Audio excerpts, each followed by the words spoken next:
Look, so I understand that a 3.87 GPA might not be that impressive, but that's not the thing that I want to share with you today. It's actually how I was able to graduate with a 3.87 GPA, top 6% of my class at UCLA, while building a business that to this day, in the past 7 months, has generated over $300,000 in revenue. But more importantly than any of that, it's how I was able to do that while making time for friends, for family, and for the most important part of my life, my Christian faith. Look, when it comes to GPAs and doing well in school, I think you and I would both agree that we're not trying to get a GPA just for the sake of the number. It's a means to an end. We want to be able to be successful in our life. We want to be able to be in a position where we have free time, to be able to have financial resources and the actual time to spend time with those that matter the most to us. So hey, in this video, I want to share with you not only how I was able to perform well at UCLA, but more importantly, how I was able to create that well-balanced life that has truly served me and I'm truly grateful to have had. I want to share with you today a couple different tactical ways as to how I was able to do well in school while managing all the different things that I've been able to accomplish thus far. And look, whether you're a university student that is in school right now or you graduated from college 20, 30 years ago, it doesn't matter.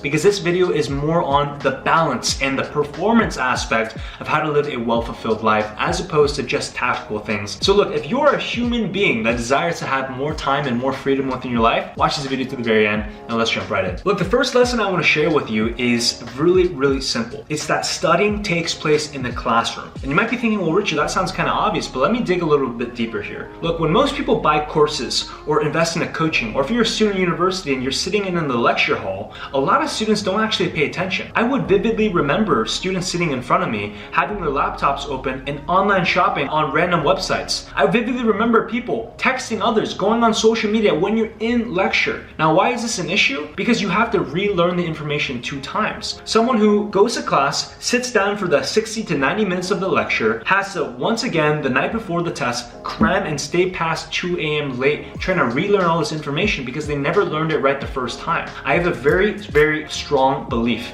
in working hard one time. Look, if I'm going to build a business, I'm going to build systems and structures in which I work hard once. If I'm going to study, I'm going to study really hard and learn it well the first time because I want to work hard once. And so when I was sitting in the lecture hall, I would always make sure to ask all my questions there on the spot if there's something I was unclear. I would always make sure to turn off all my electronic devices and stay laser focused on what the professor and the instructor has to teach me. And this is a habit that has benefited me to this day. Look, if you're watching this video and you're already thinking about scrolling to another tab, I would highly encourage you, cancel all those things out. Because look, you need to train your mind to understand how to focus on working hard one time, and that benefited me massively. The second high performance lesson that I want to share with you is on the topic of partying and not participating in unhealthy activities. Look, I'll be really honest with you, if you're in university, it's not very difficult to do well as long as you actually make the right choices. Look, I was a part of a fraternity when I was in university, but I'm really grateful to be able to say that in all of the years that I was in UCLA, not once did I have any form of underage drinking. Because I knew, look, if I'm not 21, first and foremost, I want to respect the law of the land. I know as a Christian myself, God tells me that wherever you are, respect the authorities of the land. If I live in the United States and I go to school in Los Angeles and the drinking age is 21, well, guess what? I'm gonna wait until I'm 21. But the benefit of that is really simple. When my peers and my friends and my classmates are getting partied and hammered and blacking out on the weekends, which is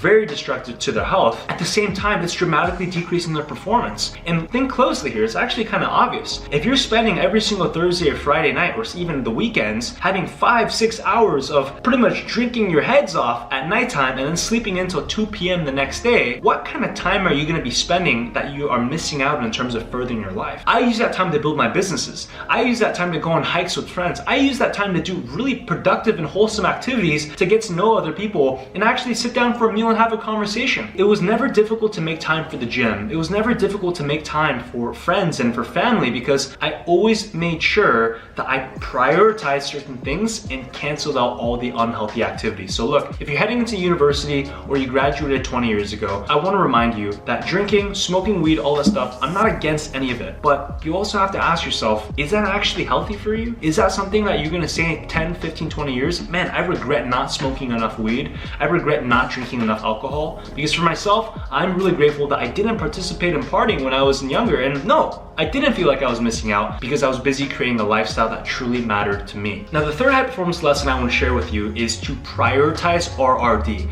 And RRD stands for your rest, recovery, and your downtime.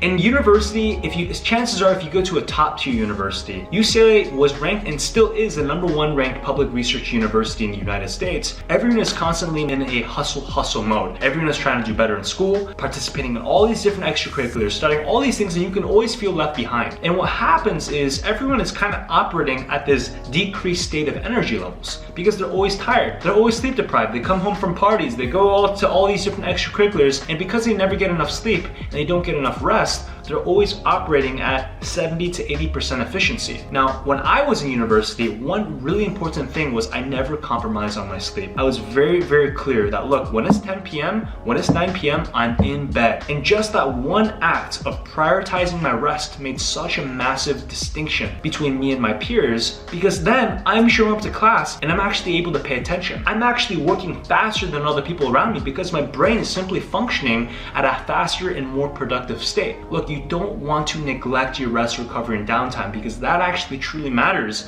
when it comes to increasing your performance in all areas of your life. The fourth high performance lesson I want to share with you is to leverage all of your resources. Look, my family and I took on student loans and we're paying over $30,000 a year to go to this top tier university. And what's so sad is most students pay this much money, but they don't actually take advantage of all the resources. A lot of my peers, I noticed, would actually skip lecture because they could watch the classes online. A lot of my peers would not show up to office hours and speak directly to the professors. When I was in class, I would always make sure to ask all my questions, turn in all the homework assignments, and actually show up. Because when you do all these tasks that you would think would be expected, you actually benefit more than other people. Look, you're not actually saving more time when you don't show up to class, because the reality is when you think you're getting ahead by taking shortcuts, you're falling behind. Very, very important here that you leverage all the resources that are in front of you. If you have office hours, if your professor is giving extra time to go ask questions, if there are any kinds of clubs or resources or mentorship opportunities that your school has, you need to get resourceful.